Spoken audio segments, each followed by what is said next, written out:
A man lived high on a mountaintop, and one evening he had a dream and an appearance where God appeared to him. God said to him, just very simply, I want you to go outside every day and push the big rock, the boulder that's there in your front yard. That's all he said to him. So the man took it very seriously, and the next morning he was right out there, and he started pushing the boulder and pushing it. And then he did it the next day. The days turned into weeks. The weeks turned into months. And he just kept pushing because he really felt serious that God was talking to him. And he took it very much to heart. So he went out every day and he was pushing the boulder. But suddenly he started realizing, after evil came into his life and the devil said to him, maybe you shouldn't be out there pushing that boulder. Look, it's not moving. It's not going anywhere. What are you doing? You're wasting your time. So he thought about throwing in the towel, but then he went back and he said, no, God really wants me to push that boulder. But he was getting frustrated because it wasn't moving. It wasn't going anywhere. So one day he stopped after months of this and he said, God, I would like to know, how come I keep pushing that boulder, but it's not moving, it's not going anywhere? And God said, well, two things. First of all, you need to listen to me. First of all I did was ask you to push the boulder. I did not say that it was going to move. But second of all, I want you to realize, take a look at your hands and look at how they have calluses now on them. They're tough and rugged. Look at your arms and your legs. They have a lot more muscle on them now because every day you've been out there gaining strength, becoming stronger in the midst of opposition. And so the man said, wow, that's really good. I realize I feel a whole lot better. And then God said, well, I'll go ahead and move the boulder now for you. There's really a good message in there that first of all, we need to listen to God. And second of all, when we have challenges in life, difficulties, we also need to rely on God and realize that He's strengthening us. He's refining us. And He does that in many different ways. Jesus in the gospel today is preparing the people for difficult times. Jesus is preparing them for challenges that they might face in their life. You see, this is from the Gospel of Luke. Luke would have been written probably around the year 80. And so this was about 50 years after the time of Christ. At first it was all done by oral translation and passing on. And Luke sat down. Well, in the year 80, it was about 14 years after the temple had been destroyed. The temple they'd worked on for decades. They had adorned it and made it something so special. And so many people put their whole faith into a building. But they didn't have faith in God. They had faith in a building. So when the government came, the Romans came, destroyed, the temple goes down, the people were devastated. So Luke is writing from a perspective of a people that believe in Jesus, but they're feeling kind of down and wondering, well, where is he? And when's he coming back? And what's there in there for us now in the midst of challenge and difficulty? I thought our life was going to be always easy with God.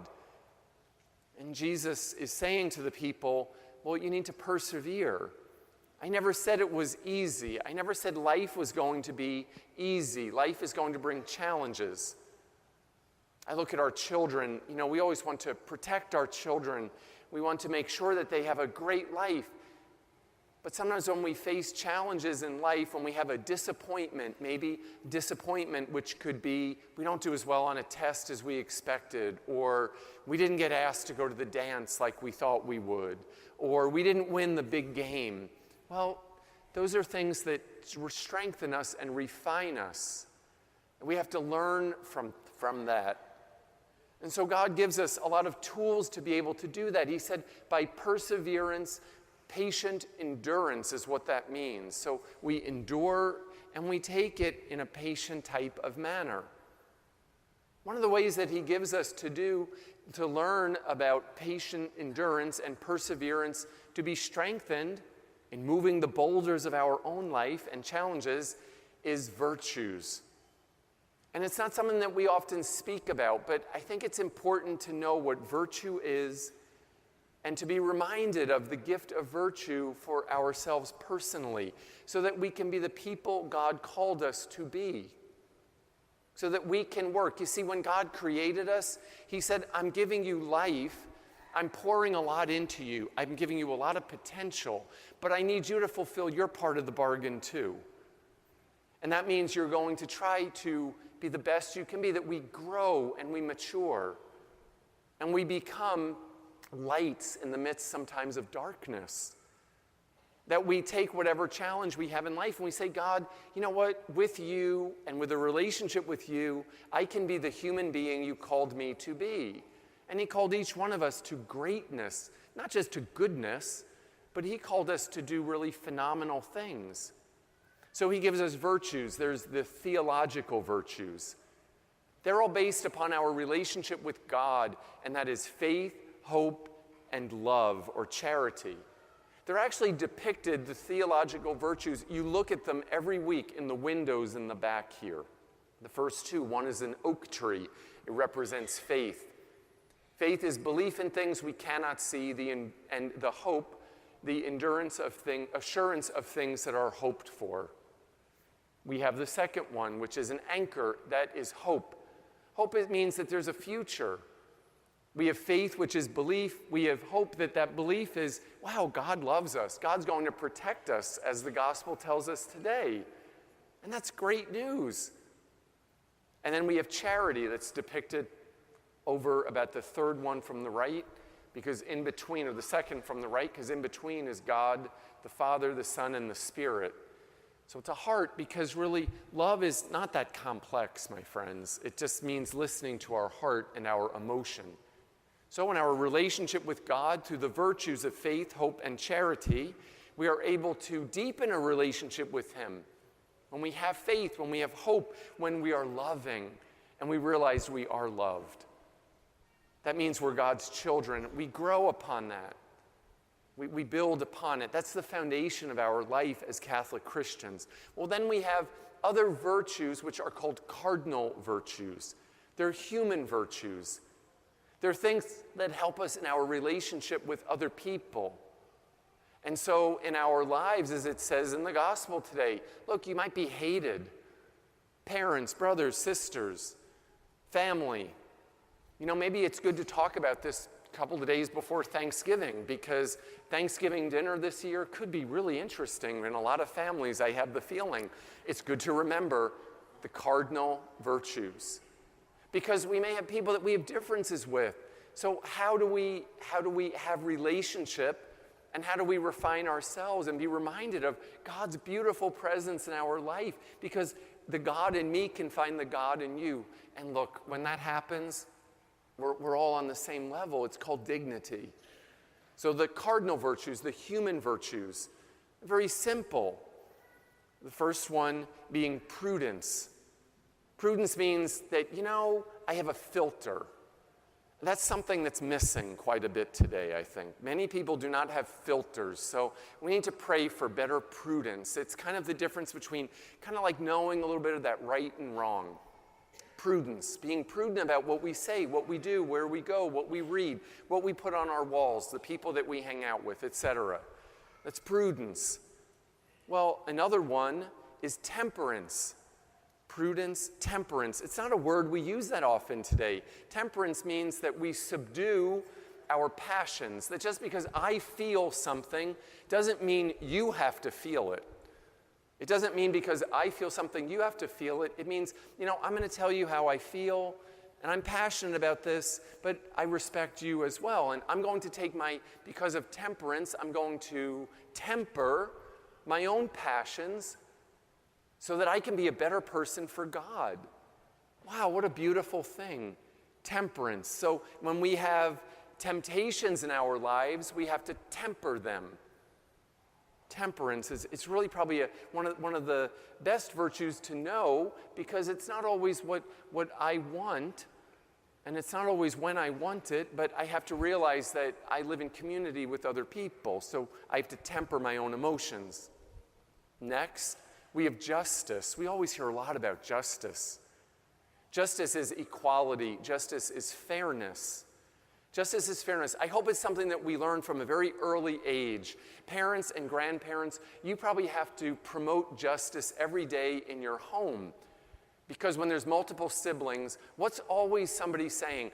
It's not fair. I didn't get what they got. How come life's not fair? Well, guess what? It's not always fair. I mean, in your mind, but justice comes from God.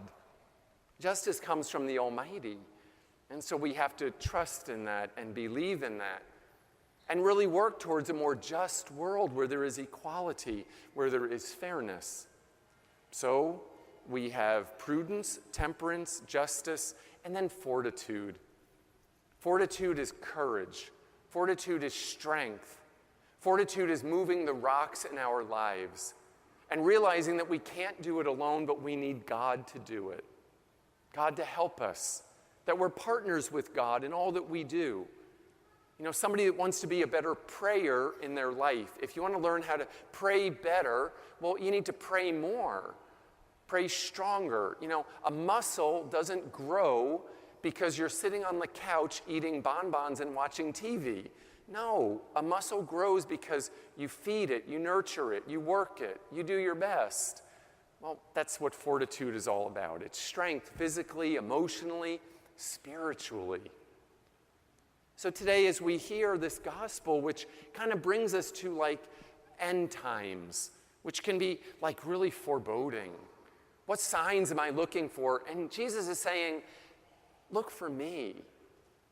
Don't look for all the signs. Stop evaluating, but look for my presence, because my presence is what's going to bring you to a future.